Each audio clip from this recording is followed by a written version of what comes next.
The wind dragged dust across the plains, turning the horizon into a faded bruise of orange and gray. Jonas Clay worked alone by the corral, his massive hands steady as he mended the fence wire that sang softly in the wind. He preferred the silence, no voices, no memories, no debts. But silence had a way of breaking when you least wanted it to. From the porch came 3 sharp knocks, quick and nervous. Jonas froze, hammer midair. No one knocked on his door this late, not since his wife died 5 winters ago. He straightened slowly, boots crunching over the dirt, the ache in his shoulders heavy as he climbed the steps. The lantern swayed on its hook, throwing long shadows across the porch boards. When he opened the door, the storm wind carried in the smell of rain and something else. Fear. A little girl stood there barefoot, dress torn, hair plastered to her face. Her lips trembled and her eyes, wide as moonlight, found his. "They hurt my mom," she said, barely more than a whisper. "She's sick." Jonas blinked, feeling that strange sting behind his ribs. He knelt, his bulk blocking the wind. Who hurt her? "The men from Dry Creek," she breathed. That name hit him like a lash. He knew those men, lazy hands and cruel laughter. He'd thrown them off his land months ago. His jaw clenched. Somewhere out there, the thunder growled like a warning. He rose, slow and certain, and reached for his coat. "Get inside," he said. "You'll ride with me." The girl hesitated, then slipped through the doorway. Jonas took one last look at the dark ridge beyond the valley, where faint lanterns flickered like eyes in the night. He muttered to himself, "No one hurts a woman under my sky." Rain swept in like a curtain as Jonas saddled his horse, the girl clutching his coat with small, trembling fingers. The storm bit at their faces, but he urged the animal forward, the rhythm of hooves pounding through mud and thunder. Each flash of lightning carved the prairie into brief, blinding glimpses, fences, rock, and the endless dark beyond. The girl said nothing. Jonas didn't ask. He could feel her shaking against him, and it reminded him too much of another night, long ago, when sickness had taken everything he loved.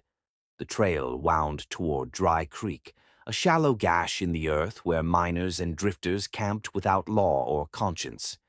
Jonas had once hired from that pit, back when he believed hard work could clean a man's soul. He knew better now. The wind carried the stench of whiskey and smoke before the firelight appeared, a faint, trembling glow on the ridge. He dismounted quietly and handed the girl his coat. "Stay low," he murmured. She nodded, eyes wide, the firelight flickering across her face.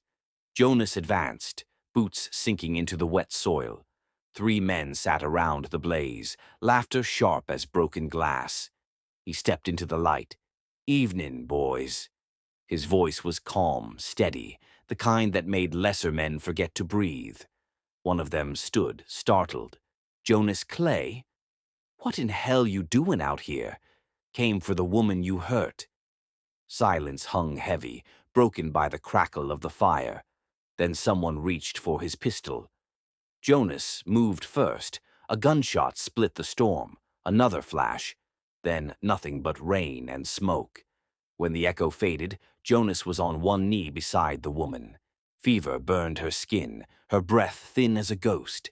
He looked toward the girl and said softly, "We're taking her home." The night refused to end quietly. As Jonas lifted the woman into the wagon, a sharp whistle echoed through the storm. Lanterns flared on the ridge, more men coming, their shouts carried by the wind. He pressed the girl's hand into her mother's and stepped out into the rain, his rifle slick in his grip. The thunder drowned all thought but one. This time he would not fail another family. Gunfire erupted. Sparks danced across the wagon wheels as bullets struck. Jonas fired back, each shot measured and certain. Mud splashed up his legs. The smell of gunpowder filled his lungs. He moved like a man who'd lived too long with regret, and now found purpose burning at last. The outlaws faltered, confused by the sheer will of one man refusing to bend. When the last echo died, only the storm remained. Jonas stood motionless, chest heaving, rain washing the blood from his brow. The girl's voice trembled behind him. "You saved her."